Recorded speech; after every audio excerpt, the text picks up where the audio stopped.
The question we'll be answering for you today is, are DSLRs still relevant in 2023? Yeah, and the answer is tricky at best, so I'm gonna go with a maybe for now. But we'll dive a little bit deeper into that, take you through some options, see what the landscape is like for DSLRs in 2023.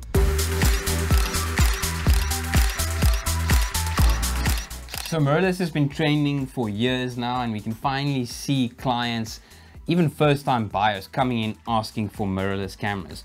But I think in this video, the whole idea is, like we said in the intro, is DSLR still relevant for this year? And I think for sure there's definitely pockets where DSLRs will actually be a good time buy for some clients.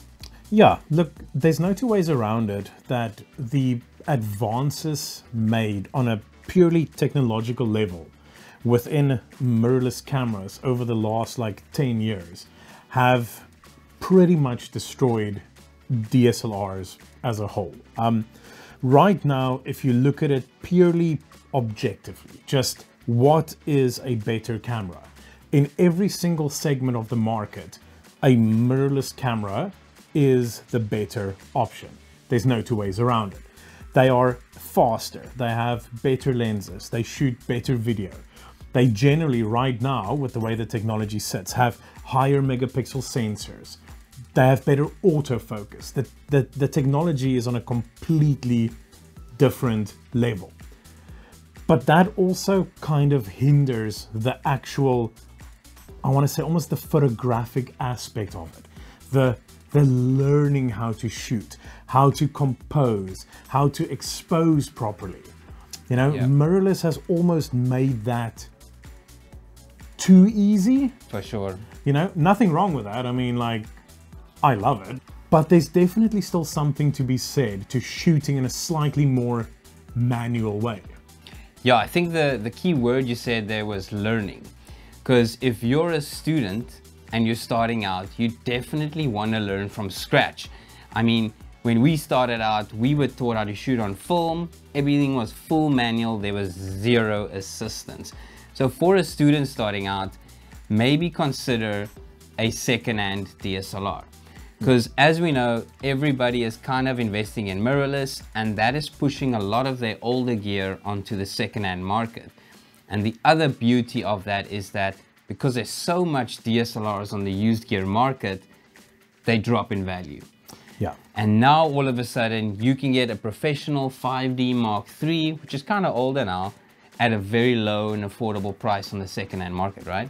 Yeah, so I mean, you can pretty much step into a full professional, full frame camera for kind of the same money that a entry-level mirrorless camera, if you're buying new, would be at the same time. And there's nothing wrong with that.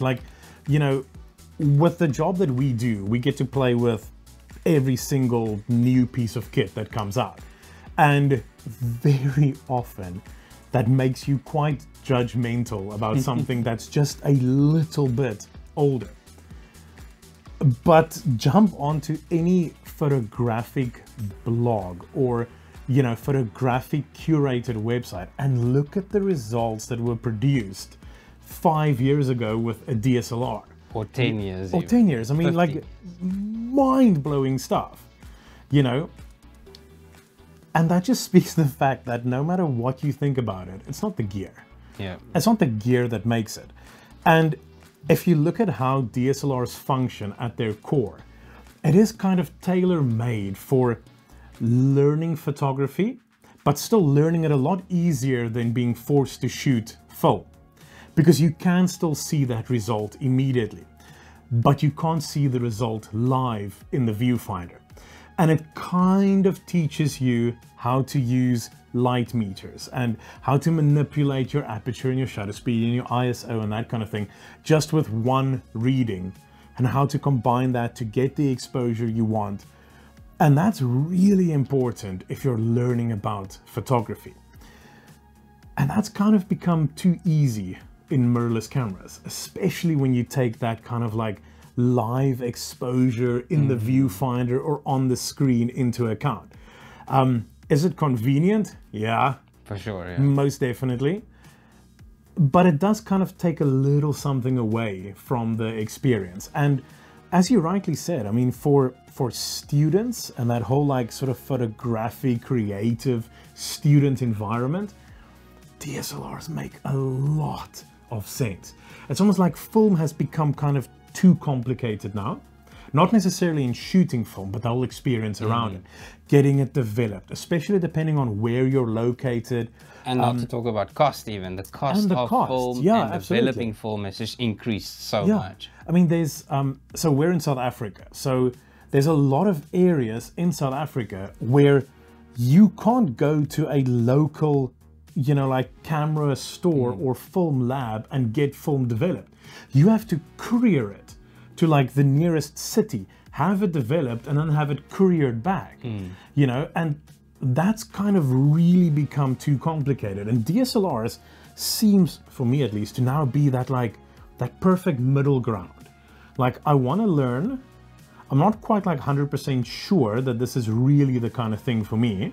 So get in at a very affordable price point, get like crazy gear for really good pricing, learn about photography, and if it is for you, then you've got a whole world of mirrorless tech that you can dive into and kind of grow into if it's something that you actually enjoy. And even if you start investing in DSLRs, all your existing lenses, either it being Nikon or Canon, doesn't matter, can still transition over to mirrorless. So you can start your DSLR journey, build up your gear, and then in a couple of years when you feel more comfortable, you're doing like bigger jobs, or you just want to treat yourself, then you can invest in a mirrorless body and all your lenses will pretty much work on that system. Yeah, absolutely. Look, saying that, obviously, as we mentioned, there's a lot of advantages to mirrorless cameras. And yes, the lenses theoretically are better than lenses that were made for DSLR cameras. And there's lots of mathematical reasons for that, you know, I'm not going to dive into right now. But that system sitting there is such a good place to start, you know. And again, as you mentioned, like for us who started shooting on film and, you know, that kind of thing, when you got your first DSLR camera, like how big was that? It was massive, yeah. It was huge, you know? Like, so, I mean, okay, so I don't know about you, but my first DSLR was a Canon 400D. Okay, that was like 14 years ago that I got my first DSLR. And I mean, like, that thing blew my mind, you know? And like in my house, I still have printed images that were taken with that camera. It's incredible. So good. It's amazing. It's absolutely incredible, you know? And I think like it's that kind of experience that you want. And DSLR is so good for that. Still, even today, DSLR, good choice.